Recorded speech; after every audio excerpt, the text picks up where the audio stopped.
guys? It's Kevin here. Welcome back to the GODSEND podcast. Today we're going to be discussing communication and the relationship between religion and sexuality.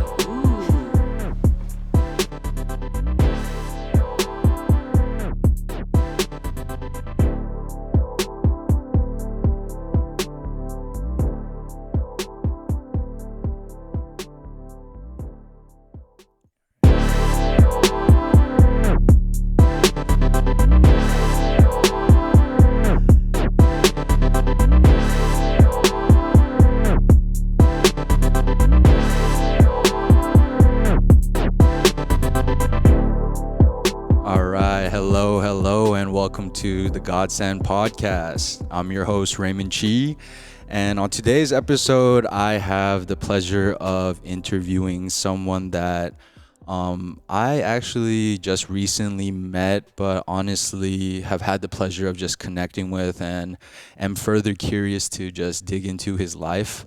But this is someone that, I'll just give a brief background real quick, is someone that has worked in the industry, meaning like the Hollywood industry, both within the Asian market and the non-Asian market per se, the American market. And furthermore, he is just a content creator, producer, everything. I'm sure he'll touch on that, what he's done throughout his life. But it is, if I'm not mistaken, Level 4 Alpha. Oh, yes. Right? Yes. And the star of OPPA'S house, or one of the stars of OPPA'S house on YouTube. Please check that out. I'll leave all the links and plugs. But the man himself, Mr. Kevyn Fong.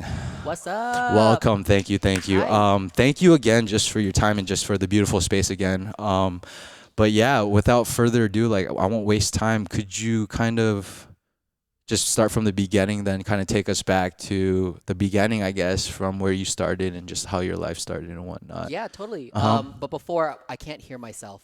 Oh my gosh. Can you hear yourself now? Test it. Yes, I can. Oh my gosh. Did I just make that mistake again? Sorry, audience. Sorry, Kevin, but he can hear you now, right? Correct. We're good? Okay. Correct. We're good to go. Thank you, guys. Perfect. Yeah, so if you could just go. How far back are we going? So let's go far back to, like, we spoke off camera. You're Nevada. So you started out in Vegas. Got it. Okay.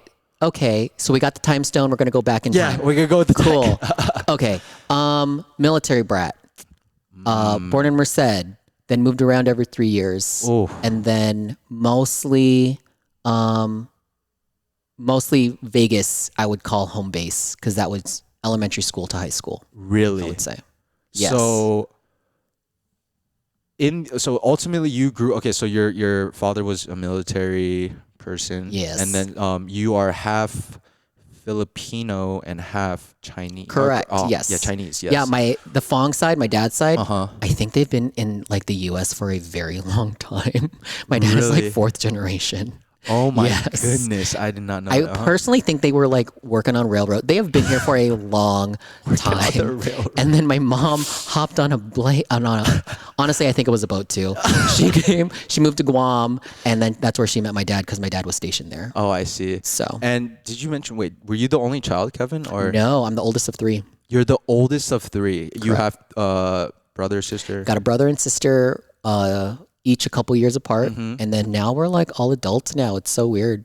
Are you guys all spread out? Like, you were in LA, by the way, but of course, like, are you guys all spread out? Or? Yes, we've always had this mentality. I think because we were in the military, we're so used to moving everywhere. Wow. So and we've always been, in a way, very conditioned that we were going to go to college.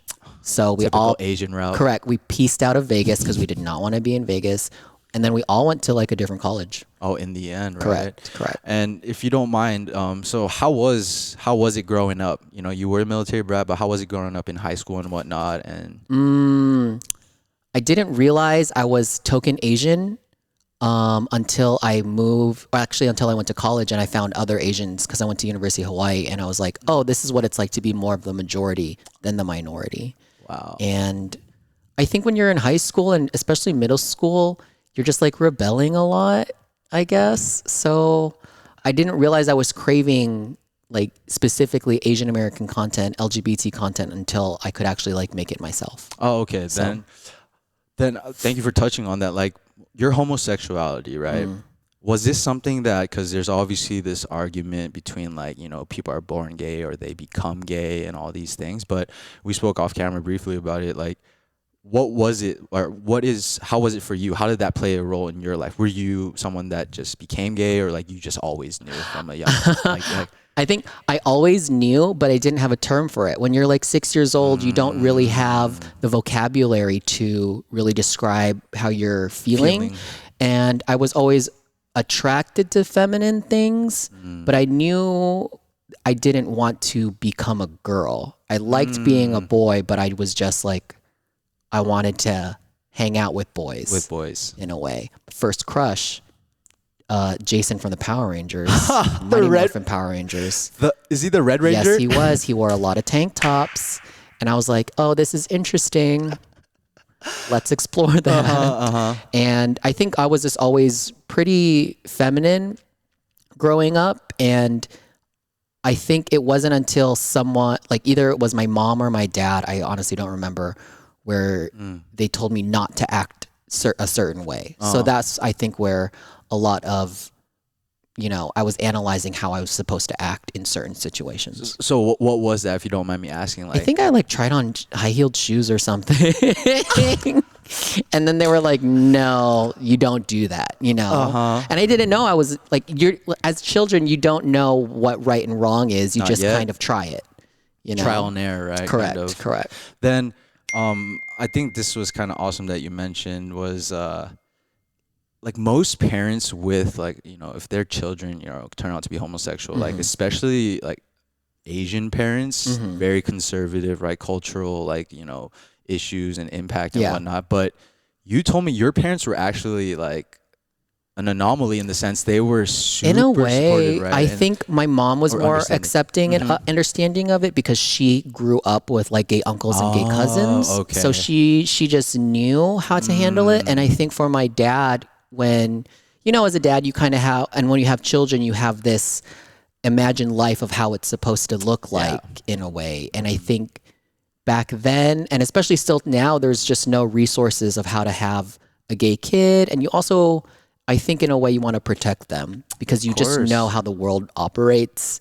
So I think there was a lot of learning to do from both ends. If you don't mind me asking then, Kevin, like, was there a hump that you guys had to get over kind of, or was it kind of like, because you kind of said like, oh, your parents knew. Yeah. In the back of my day, like all parents know. Oh, really? You have a feeling, and I think it's one of those where, okay, how do we deal with it? How do we communicate this, or like let them share first? And I think it's a big test for a lot of parents to go, okay, if this is the route my child is going to go, what do I do? And I think I've been super privileged and super blessed that they were pretty understanding of it, and they did not really try to convert me into another path or try to really stop it. That's awesome. So, but once I went to college, I was like, I'm on my own. Bye. See you later. I'm going to explore things. All right. So like, okay, then let's shift to college, right? So you're at Hawaii, right? Like, tell me about that. How was that experience? And then obviously it shifted from, I'm sure, like high school, which was probably, struggle somewhat. And then college, like you said, you can be anyone you essentially want to be, right? Correct. I think I went to high school during a really pivotal time because at that time, Will and Grace was a really big show, and the first version of Queer Eye came out. So honestly, it was pretty cool to be gay. Is that the one with what's his name, Carson? Yes, with Carson Kressley, like old school. Tim, what's it called? Allen, something Allen. Yes, the cook? yeah. See, you know, you watch those. See. Y'all already know, man. It's fire. But there was a lot of my circle of straight guy friends. It was around the time where metrosexuality was a thing. So it was honestly embracing a lot of the femininity of being a gay guy, but you're a straight guy. So I was just super blessed, honestly. And then when I went to college, it was a time for me to just really find my own way of like navigating the world and making my own mistakes. And yeah, just being super gay, honestly. That's what I did. Wait, what did you major in? Film. So yeah, so that obviously connected and had an influence, right? Correct. And then you mentioned that you were in a relationship during college, right? Yes. Do you mind, like, and I'm sorry to ask, but You said that was kind of one of your regrets, like kind of minor regrets, was being in a relationship during that time in college. Could you kind of touch on like why that was? Yeah, I think for at a time where you're 18 to 21, I think my version of love was extremely selfish. And while I liked being in a relationship, I think I liked it for all of the very surface level things. Okay. That was there, the attention. Okay, and you're kind of, you think you know what love is, or you think you know what a relationship is. And at the same time, I think I was spread very thin because first of all, I wanted to graduate and move to LA.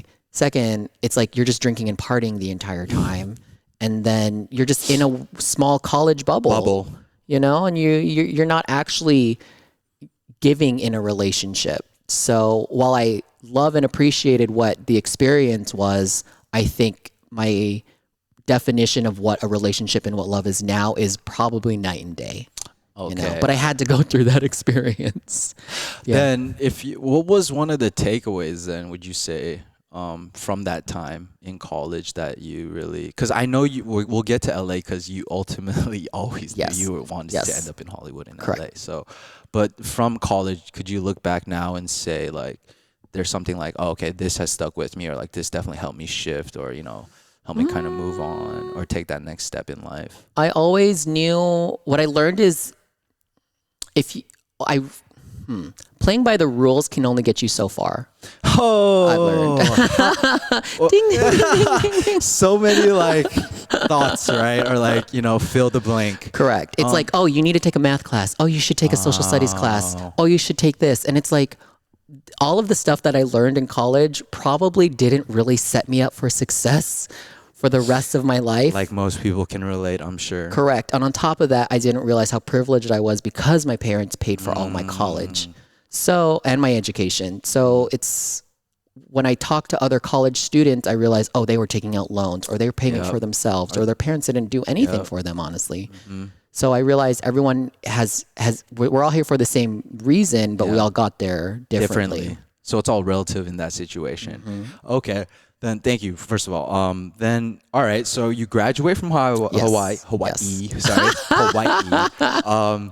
And you then shifted to LA then, or transplanted to, or moved to LA? I'm super blessed. I'm just going to talk about, I realized all the privileges and blessings I had now that I've had some growth over the last couple years. Of course. And I'm like, oh, back then you think the world is against you.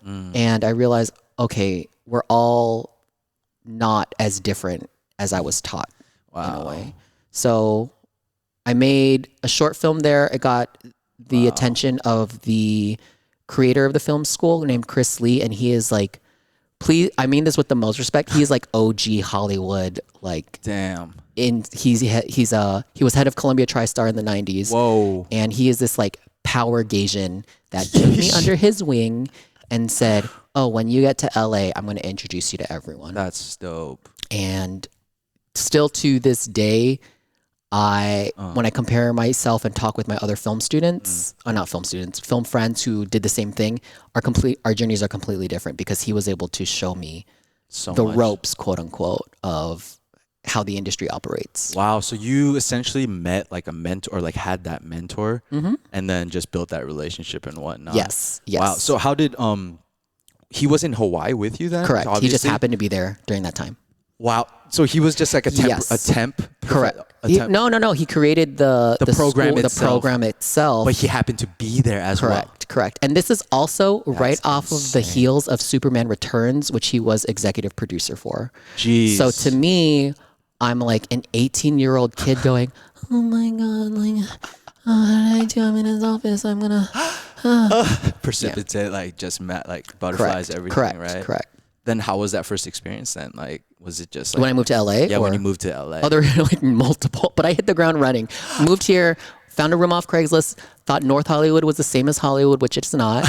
And then he introduced me to Quentin Lee, who is also a very big gay Asian filmmaker, and who is like, he's a pioneer for Asian American filmmaking back in like the early 2000s. Wow. And he was also pimping out his new film called The People I Slept With back in 2010. And I got to like... That sounds so familiar. Yeah, it stars Karen Anna Chung, and it was just like, I came at the perfect time, and he was honestly promoting that movie throughout the entire year. So I was like his plus one throughout everything. Geez, so you got connected, but I mean, this sounds all, fabulous and like, grand, right? But you told me it was a struggle. Like you really worked from the bottom way, like your way from the bottom up, right? Yeah. So on top of that, it's like there's the glitz and glamour of promoting a film, and then there's also the behind the scenes, which is a lot of how do you get it picked up, who funded the movie, who wrote it, like who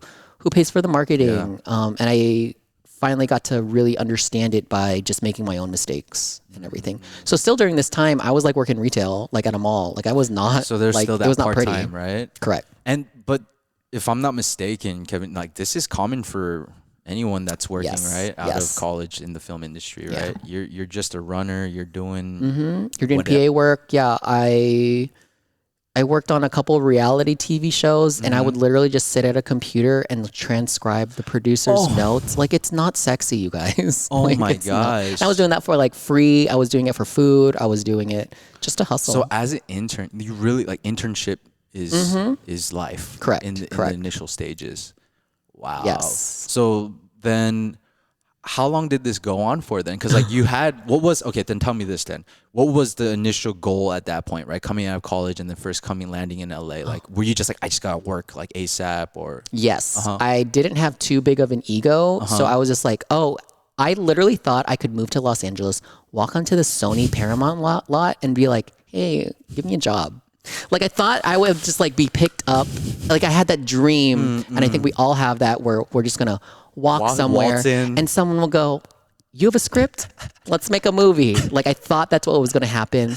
Plot twist, it didn't happen. And I realized there's a lot of nuances on how the industry works, So, but it wasn't until I was, like I said, I was craving Asian American content and YouTube was like popping off at the time.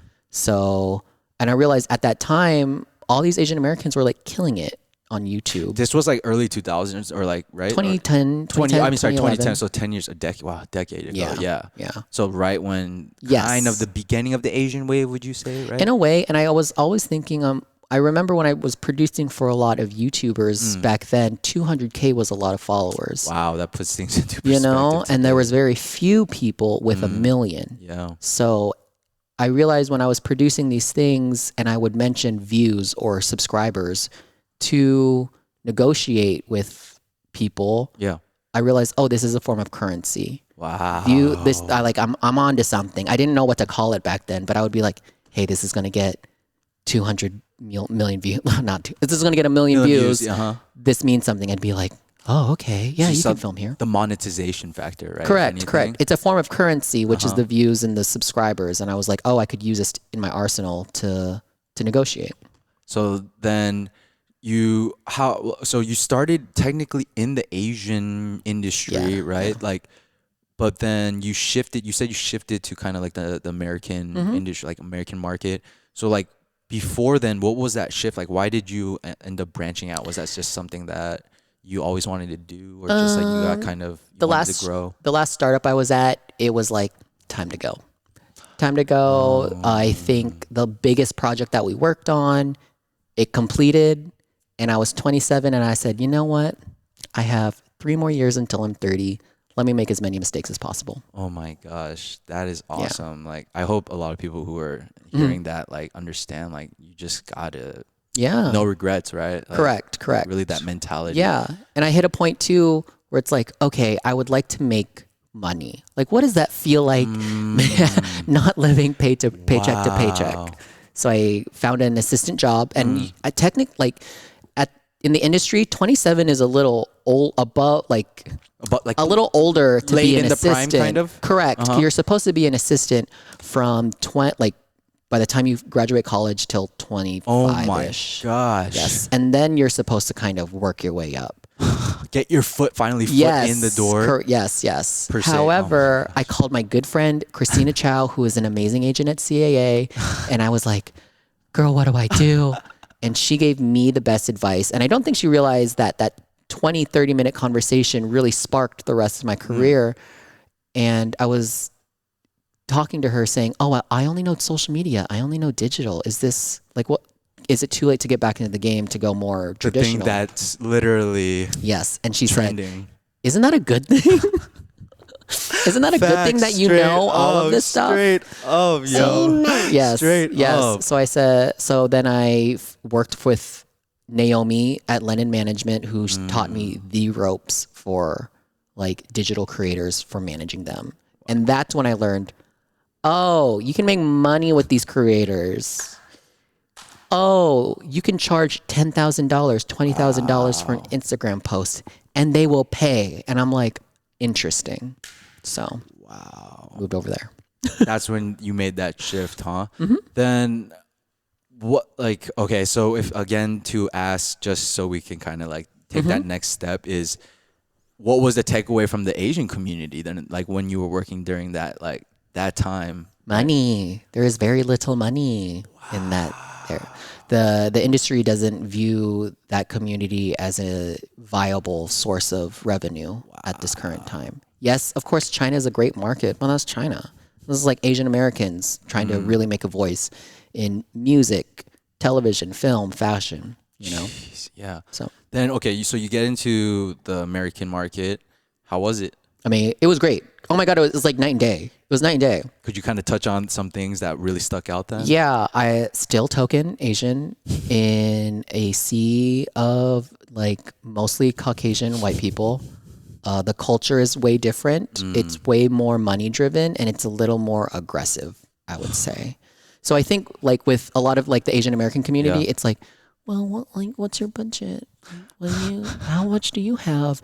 And then what I learned from working with more traditional Hollywood, it's like, we have $5,000, take it or leave it. Oh, we shit. have like, what's your budget? Oh, it's not 20K, move on, you know? And the relationship with money, it's just numbers. Like all you're trying to do is like show your worth and then you either say it and you move on or you find someone else who has the budget to. So it's a lot of cutting out the bullshit. Correct. Cut out the bullshit and you move forward. Wow. But with that, I don't know. I was just, it's like that. I'm glad I learned both sides to do business because now I can do that.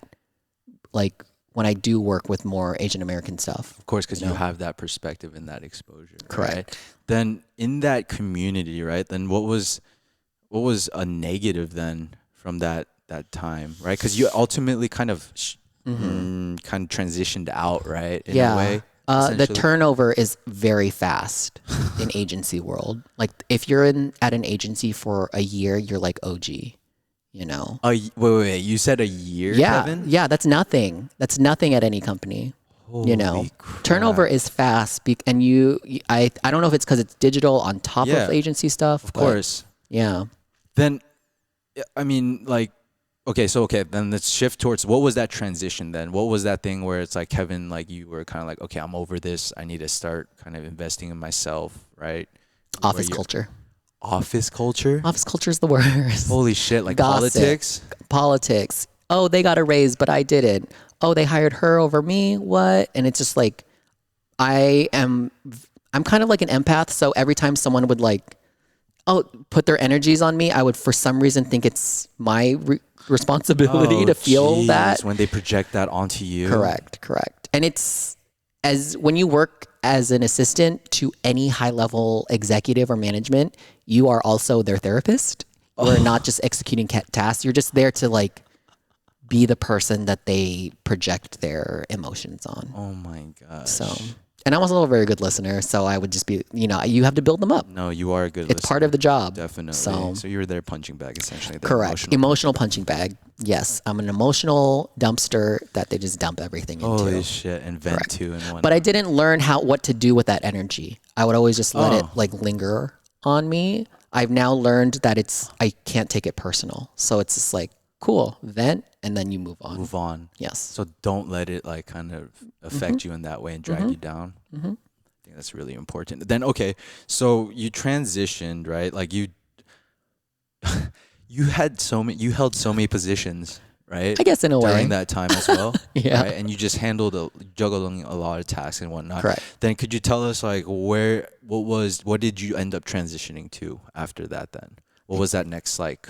And then I had like the discovery year where I worked like 3 different jobs and just said yes to everything. Because my relationship with money, which no one teaches us at any like in education or in high school, even college, no one teaches you, oh, if you're an independent contractor, 25-30% goes to the government.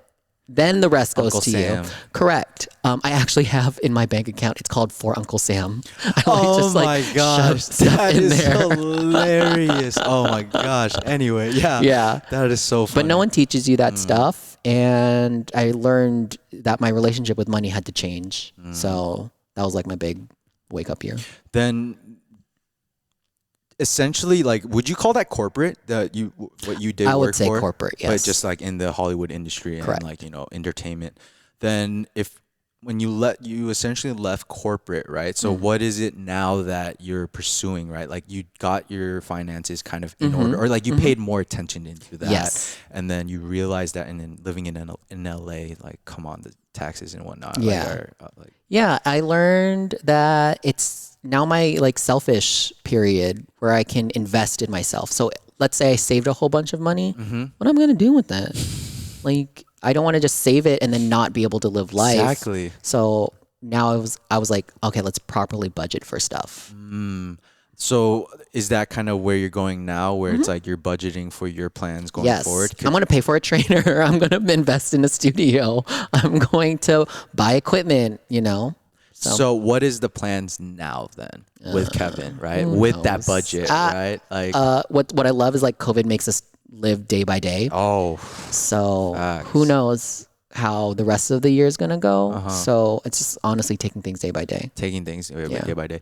Then could you let us know kind of like what your main focuses are right now at the moment then? Like maybe your content, or you're just like, you know, you're producing, you're writing and whatnot on the side. Like, Yeah. OPPA'S house is my main thing. So it's just like putting out fun little pieces of content with Danny, Oppa. And then making sure that I just enjoy what I'm doing in a way. I mean, I do have like another job where I do run a team. of course. And that's great because I've never been in a situation where I'm leading a team. And there will come a time where you're not the youngest person in the room anymore. And I'm slowly like, I realized for the last year or so, I wasn't the youngest person in the room. Like you're realizing that Correct. you have like you're at that level where, or that age where you really just like have a different perspective and Yes, need to, right? yes. And what I want to actively change is because I went through that whole Hollywood system where people kind of either, hey, I got this for me and it's only for me. I'm trying to flip the switch where I want to be as giving as possible to the next generation. So like flip that me to we, right? Yes, 100%. Put that on Danny the shirt. Joe, yeah, no, Yes. no doubt. Then right now, could you kind of elaborate or touch on like what your team does or like what you're in charge of and whatnot? Yeah. Yeah, so I run a collective. Well, it's a collective. Let's call it a squad because that's what the kids Squad call up, it. Yes, let's it's go. called Smile Squad. It's created by Markion. We have like over. He has over 6 million on Facebook. Oh. We're about to hit 1 million on YouTube. Congratulations. Yeah, and we have a team of writers, a team of editors, a team of producers, a team of creators, and we put out 5 to 6 pieces of original content every week. Oh my gosh. Yes. So I manage that entire thing. That workflow and that Correct. system. Correct. Jeez. Okay, so Yes. that's one thing. Then that's one thing that you're doing. Then could you kind of elaborate on like what OPPA'S house is about? Like I am a new subscriber, but like could you kind of tell like our audience as well, like kind of like what to expect? Yeah. Right from OPPA'S house. Yeah. Have you ever just you learn all of this information, but you never really apply it to yourself? You know, like no shit. Excuse my language, but yes. That's what we all struggle with. That's what I'm doing. Because I've been working in social media for so long, and I would give all this amazing advice, or I would help my clients through A, B, and C. And I'm like, well, what if I just give that advice to myself? Oh, it actually works. Oh, you put out consistent content for yourself, your numbers will grow. And kind of saying yes to a lot of things. So like being open to like anything pretty much, right? Yeah. Okay. But for myself and not for like a company or for my client, you know? So it's kind of like what you said, right? Off camera. What would I want to watch? Yes, I want to create content that I personally would watch. I think that's really important. Like Yes. I really resonated with that because like that changed my perspective of like, Yeah. yeah, holy crap. Yeah. There's no really overthinking Yeah. it. Why not make something that you would want to watch, Correct. right? What do you watch? I watch stuff like this, like, you know, Okay. podcasts and then Oppa's House recently. Stop. No joke. If you guys just want to laugh and No, not no. only just laugh, but have like ADD like I do. So like you want just a condensed version of just fun. Like just check it out. Like it's really just, it's quick. And you were big on TikTok as well, right? Yes. Oh, Like, well, no, I wouldn't say big. I mean, but you're getting like you have an influence on Correct, TikTok, correct. which is obviously like we can't ignore the influence that TikTok has. It's Yes. here. Yes. It's you know, with Instagram and whatnot. Mm-hmm. Then is there kind of like a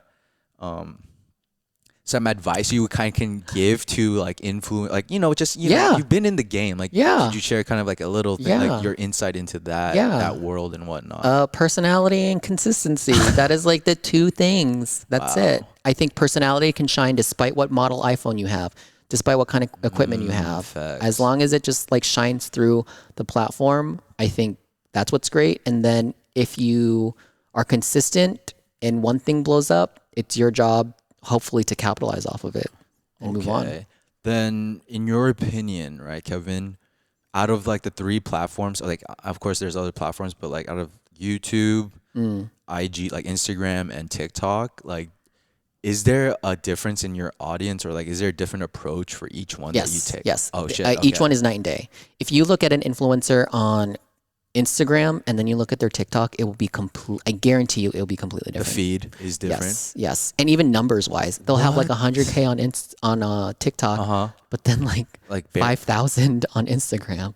Is- It makes no sense. I don't know. What the is that just like the audience then? The difference of audience? It's a culture. I think the platform on TikTok is way more giving, and it's counterculture to Instagram. Instagram, think about it. Put a filter on it. This is what my life looks like. This is what I'm eating. My life is so fabulous. Oh my God, look at this filter.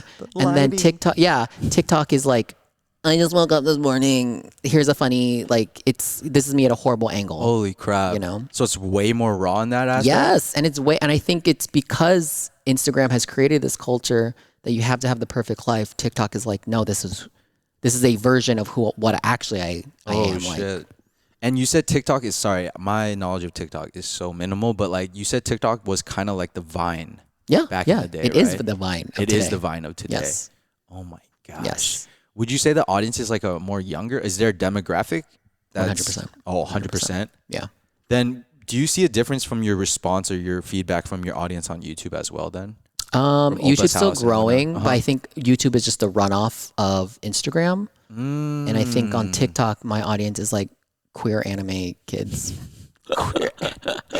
Could you Yes. touch on like what like in regards to anime, right? Is like because you do like reviews and whatnot, right? Yeah. Not just on anime, but like what was it called? RuPaul. Oh, Drag Race? Yo, I heard RuPaul. Yeah. Like Miley Cyrus is a huge fan. Like, Yes, I heard her yes. podcast with that, like, and that opened up my like. She was into that. Oh, she loves it. She's Like- a huge Drag Race fan. That community goes deep. Oh, yeah. It is a culture within itself. Oh Yes. my gosh. Okay, then what I wanted to like touch on with you was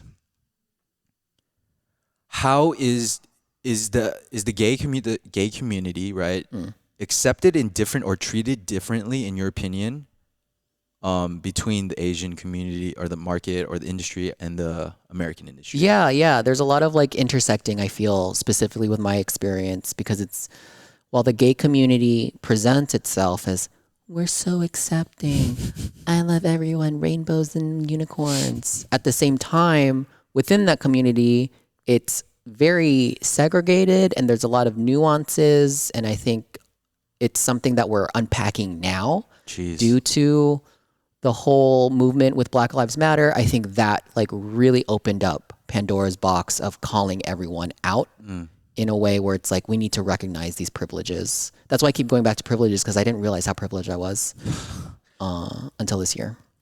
So, I mean, of course, I'm glad you do realize that. And I don't know. I mean, would you say that your treatment though, in regards to like, were you treated differently? Would you say Or I think it's like two sides of the coin, like because you say, yeah. sometimes being gay is a privilege because people treat me, especially females. I can talk to females in a way that most of my straight counterparts cannot. Not at all. So Yeah, there's facts. a level of like comfortability that I can just naturally navigate. And that has worked in business, that has worked in friendships, that has worked to my favor, honestly, a lot. I think I can play that up in a way, so it's making people feel safe.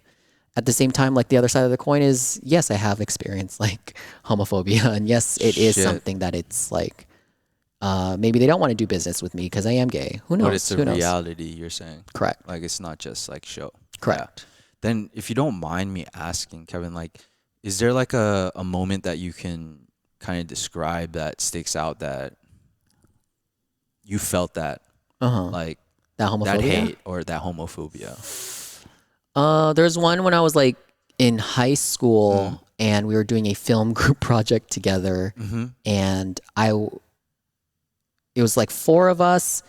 I went in the back seat, and then one of the guys refused to get in the back seat with me just because he was like, I'm not sitting in the back. And it was like this unspoken tension because we knew why, but at the same time we're all like 16 years old, No so we one's didn't gonna have to say say it, it. So then the other guy who I was actually like friends with was like, okay, I'll sit in the back. Thank God. You know? What a homie. And it was just that unspoken tension. That stuck with you. Correct. And whatnot. Correct. Where I was like, oh, he doesn't want to sit in the back seat with me because I'm gay. Jeez. But I mean, in high school, okay, I understand. We're immature. Correct. Right? Correct. Like as adults, when you're working, like you're in the workplace, and you talked about the politics and whatnot. It must have been fucking tiring. A little bit. I also think though, too, in my industry, digital is very open. Oh, It's very open with like the queer community, and it's I see. it is a little more forward thinking. And I think too, if word gets out that a company is like homophobic or there are homophobic things, like they're canceled. it's game over now. Correct. Correct. Yeah, or racist or prejudiced Yes. or whatever. Yes. right? If it hits any one of those things, I think now we're at a time where that is bad PR, and you could take a stand, right? correct. Correct. Then I love what that community for sure. It like your guys' time is here. Like we're in the now, Yes. right? Like it definitely is. But what would you say is kind of a downside being part of that community? Because I'm sure within the community, there's things like, why didn't he, represent this, or why didn't she do this, right? Yeah. Like, why didn't she post this about this? You know what I Yeah. mean? Or like promote us. Correct. It's a Right? struggle because you can't make everyone happy. Oh shit. You know, So it's and the same.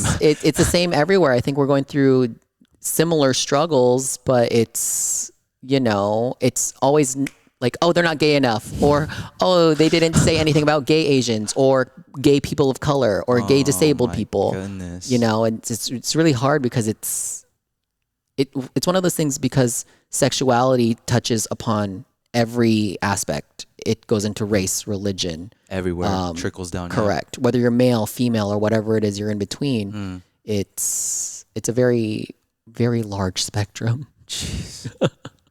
Within that community Correct. as well. Correct. Oh my gosh. Yes. Then, sorry to shift, right? Where do you see? Because like what I love is that you were able to work in both industries, right? Both Asian and American, right? And let's be real, right now in this time, like the Asian wave is as strong as it has been. Like we've talked about this, right? With not just BTS, like, not just in the music industry, but the film industry Yes. as well, with Parasite and Yes. whatnot, right? And then recently Mulan. Yeah, which that you was a touched. moment. That was a chapter, sure. But I did agree with what you said. What live action Disney movie is honestly good? Yeah, thank you. Like facts. Like Like, sorry where we- Lion King, sorry all like Yeah, these are like OG movies that we love, and if anything it's just more respect to the original Correct. original film correct. itself, right? Like whoever was like, yeah, I loved Will Smith in Aladdin. Oh, like, come- no, you don't. No one I didn't says even watch that, Said- but yeah. come on. When you saw that, like Correct. you ain't replacing Robin Williams' Correct. voice and all that. All respect to the Fresh Prince. We all love Will Smith, but I totally agreed with that point. The thing is, we keep giving them our money because we keep thinking the next one will be good.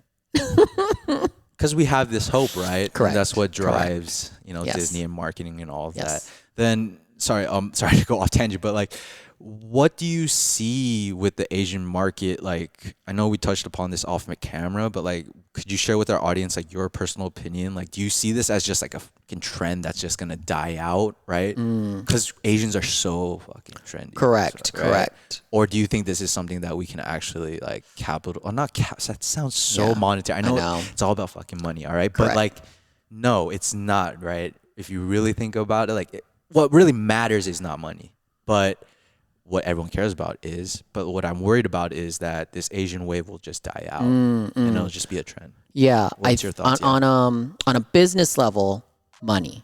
That's like the main thing. Thank you. However, on the bigger picture of it is seeing those faces on screen for little kids, I think is going to it's astronomical of the influence that it has. You know, so I like representation, seeing as many different faces as possible that are people of color on a screen that are not just background, but actually like fully fleshed out characters, I think really does emanate with it. When you were a kid, I don't know if your parents would be like, oh, there's an Asian person on screen, and it's like a person in the background. Facts. Wow, I never even thought about that, but you're right. We would always say that there's an Asian person. There's in our we're like kind of trained to like spot out if there's an Asian person in the background. Subconsciously. And it's almost like you support them. You're like, you're almost you're rooting like, for good them, job, right? You're like, good job, Dana Chang. Like, you did it. You did it. You're a background in Grey's Anatomy. You know, that is so funny. So then, I'm sorry. Let me just like soak that in. Okay, then you believe that we truly can grow into because let's be real. We talked about this. Excuse me if I'm being racist, but like, Hollywood is still controlled by a majority, you know, that non-Asian, the American, like white American. Yes, white straight men still control Hollywood.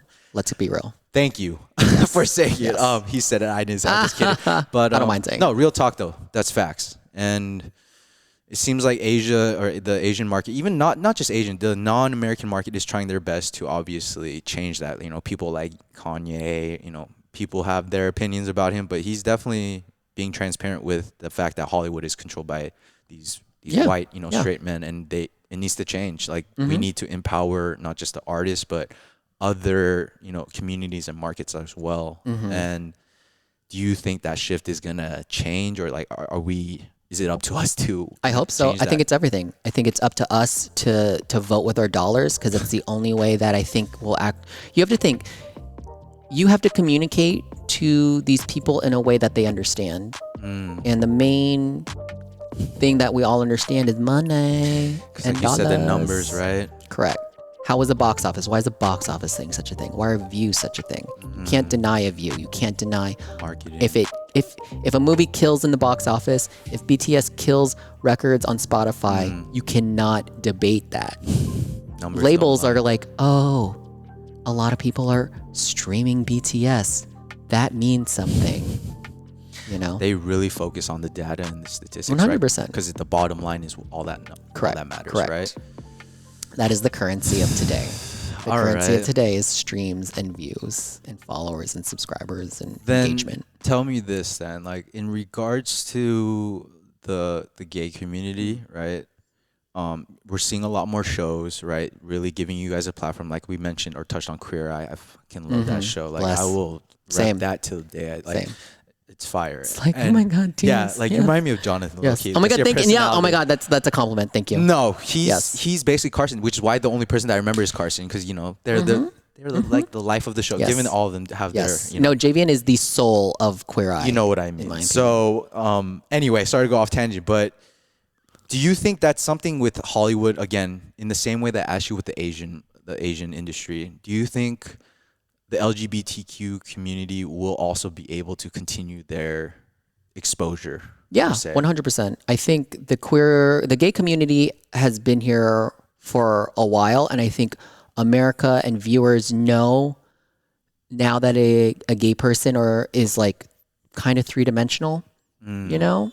So now it's kind of opening it up more of, is that us? Oh, sorry. No, that is not us. Gotcha. Okay, yeah. So, yeah. What the heck? Sorry, guys. So now it's like opening it up that now a gay person can be a gay person of color. And that's why I think Queer Eye has done amazing things is because the cast is diverse. The last one wasn't really that diverse. That is so true. Oh my know? gosh. You have Tan, you have Karamo, Yep. and you have like a really pretty guy who is Anthony. So you just hit all these like different Literally, demographics. They did it. Then, okay. Religion. Big issue. I know you struggle with it too personally, like we all do, right? How has that played a role in your life? Just your faith and just your belief, right? Not just within your household. I'm sure it started with your parents and how they raised you, but how has that played a role in your life? Yeah, I think religion is something that is enticing for queer people in the gay community because it presents itself as we're all in this together. There is something bigger than Kumbaya. us. Yeah, like we're so like, isn't this amazing? Look at the like, it's a show. If you think about it, religion is a like theatrical show. I'm sorry to say it, but yep. Yeah, and it's there's music, there's dancing, there's like so many theatrical stuff to it. Especially for the kids. Oh my gosh, For you're real, so right. For real, we all have been in like that manger play. Like, hello. Easter is like the biggest thing. Oh my God. Anyways. Okay. But religion itself, I think, is something that is enticing to gay people, but I think it has also scarred the community the most. No doubt. You know? And it's very, very nuanced, and everyone has had a different experience with it. Because it's such a gray is not even Correct. I don't even think that's like justifiable for like the situation, but it's such a gray area. Yeah. Then in your opinion, what is the main struggle then, not just yourself personally, that you feel in the gay community that we definitely need to address, not just just coming from a man of faith over here, but just like, just as a brother to you, like wanting to understand and really try to, because like you said, there's two sides of the coin, and like Christians are just like us Christians, right? We are as judgmental as anyone can be, and that's unfortunate to some people. Yeah. And so could you kind of touch on like what you think from your perspective is something that we from both communities can address, that hopefully we can overcome, or is maybe one of the issues? It's funny to me because both communities preach the main thing, which is love and acceptance. And it is very confusing and conflicting that it's like, are we both say love, but I think all of our definitions of love are completely different. Facts. And I don't know if we're all reading the same book. I don't think we're all speaking the same language. I don't know if we're listening to the same music. Like we're just like not on the same page. Like I'm probably reading a book, but you're reading like an ebook or something. Like a complete different platform. For real, you're on a Kindle and I'm just like, oh, well, I don't know what to do. Like, what are we doing? So I think it does all start with a conversation, and I love these conversations because I think it's something that it makes me feel like there's more hope in a way. Thank you. And there's also very few people like yourself that are willing to be vulnerable with someone from another community. No doubt. Like what sparked your interest on wanting to just learn more? Because I've always been that guy who just never had an opinion towards gay people. Like, were you taught anything about gay people? No, just like what the church told us. Obviously, like, homosexuality is wrong because it's biblically. Like, so if you were taught that, why did you not believe it? Like, believe that homosexuality is wrong? Because everyone's a human being. Like, at the core level, they're a human being, and like if you treat them that way, like, yes, I was immature as fuck back in the day. I'm sure I hurt people that I may have made politically incorrect, or not just politically incorrect, just not good remarks or comments, right? But looking back onto it, it's kind of like, at least I never took that step where like I disrespected or really like hurt someone directly, right? But at the same time, I didn't do my job of being someone that was available to these people. A simple hello, are you fucking kidding me? Like, can you not do that? Or a simple like, how are you? Correct. Like a real how are you, not hello, how are you? You know what I mean? To bounce off of that, I think both sides are thinking that it has to be the most extreme thing. for example, from someone who's more like religious, and conservative in that aspect. More conservative. I think they're thinking, oh, I have to go now walk in a pride parade and wave a rainbow flag. See, that's and not what I'm saying. I know exactly what you're saying. I'm not asking for that. Facts. It's like just, hey, treat me as an equal, or let's have a conversation of why we both think are feeling this way. And I think from like a gay person's perspective, it's like, we think religion is, oh, we got to go to church every Sunday. Oh, we have to like read this. It feels like a task where it shouldn't be. Correct. I see what you mean. When it should be a relationship with God. Yeah. Or like it comes also with the shame from the community, because if we say, oh, we're Christian, it's very conflicting of, how the hell are you Christian? You know, when you're gay. Thank you for that. Because like I really, for a non-gay person, right, and a Christian, like, I hate teeter-tottering over like, I don't want to step on someone's toes, or I don't want to say something that'll be like, insulting or like, disrespectful to someone. No, I just want a real conversation where I can be like that kid, that innocent kid who really just is curious and doesn't know. Yeah. And needs to know in order to build that conversation. Yeah. Right? Yeah. Like, how do we get both sides to a neutral point? Yeah. Where then we can now, but that takes time to get to a level where we're both on the same wavelength. Definitely. We can't rush it. I totally agree with you. Correct. Because I do have people that I know that are believers and are gay, right? And like yourself too, you're in that process. You do believe, I'm sure, or could you speak on that? Like, what do you believe in? Right, technically, what does Kevyn currently? I'm sorry to get so deep. I know that's a deep question, but like, what is technically Kevyn's belief then in regards to religion, or just like your life, your morals? Like, what is that? Great question. Yeah, sorry. If I had to break it down, like if I had to check on the box, like, what are you, Kevyn? Sorry, guys. Personally, I would choose like E, none of the above. But I do. Maybe we could like figure this out together, is like, I do believe in gratitude. So if that was like my main thing to kind of go towards, it's like gratitude, but then also equality, balance, logic. Maybe, sure. I love science. Science is great. Numbers, I don't know, but I think, yes, balance and gratitude is some of like the key points that I like to live my life. Definitely. In a way. Like, when you say that, tell me if I'm wrong, right? I kind of see it like you're balancing between physical life and spiritual life. In a way. Right? Or it's like enjoying certain thing. I don't know. Balance of like happy and sad. Like, you can be, it's totally fine to be super happy. Sometimes you're super sad. Absolutely. And it's totally fine to be super And then you'll sad. Eventually come back to the middle. And you find that equilibrium. Correct. Then, like, Parasite is such a good movie. It's both funny, but it's also, oh my God. Yes. Like it. Yes. That summed it up. Literally that last little. Yeah, definitely. Then, if you don't mind me asking, like, could you kind of conclude us or sign us off on just one last message that you feel that you want to share with our audience? Just to kind of like conclude this part of the Can you give me an example? So, like, how would you sign off on this? Based on your experiences, or some sort of advice, or some sort of godsend moment, or something that you feel that someone needs to hear or may be able to relate with you, right? So like, you're giving advice to your younger self. Oh God. What the hell would you say? There we go. Sorry, I was trying to think of, right? It's easier than you think. Holy shit, how so? It's easier to be nice than to keep everything in and be extremely passive aggressive or overthink everything. Wow. It's way easier to be the bigger person and just say sorry.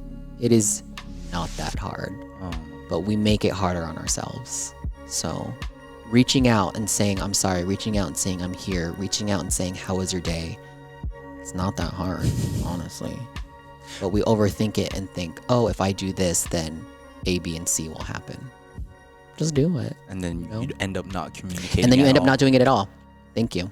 Thank you. No, thank you. That'll conclude that portion of the podcast. Thank you so much, Kevyn. Yes, Victor. Yes, I'll see you later. Yeah. We actually end our shows with like a quick fire round of questions. Yeah, if you don't mind. Oh, not at all. Then yeah, you want to get into that? Yes, All right, let's do it. Let's do it. All right. So first question is: so you gave advice to your younger self. I'll start off with this then. What is the worst piece of advice you've ever received? Ooh, oh, this is coming to me.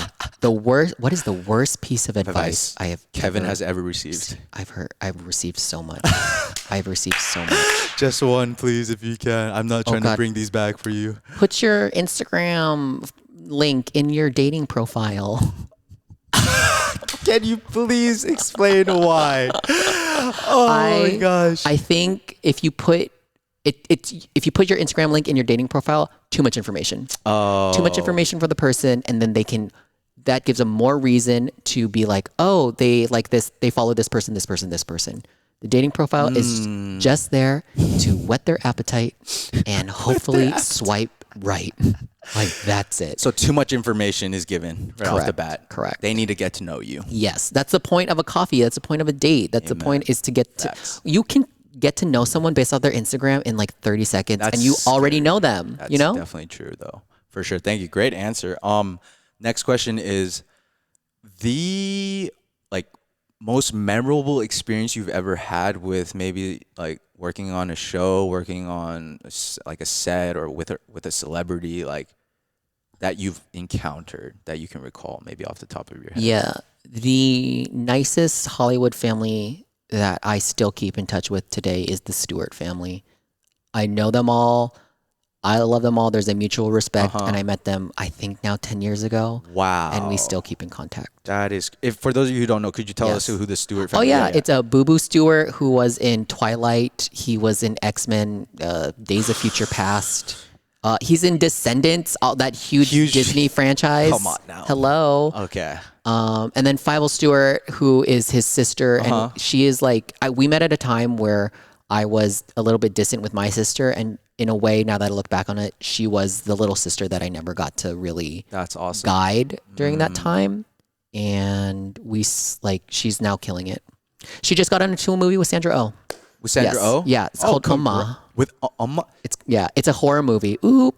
Oh, it's been announced. It's been announced. Okay, no, it's been announced. It's good. We're good. Yes, We're good. But yes. congratulations. Shout out to her. That's awesome. Okay. Yes. The next question is your proudest moment or feeling of like satisfaction. Like, holy shit, Kevin, good fucking job. Like, this is something for the books. Like, definitely. Yes. Like, I deserve that pat on the back. I produced a music video for my boy Joseph Vincent, and it was like this huge shoot.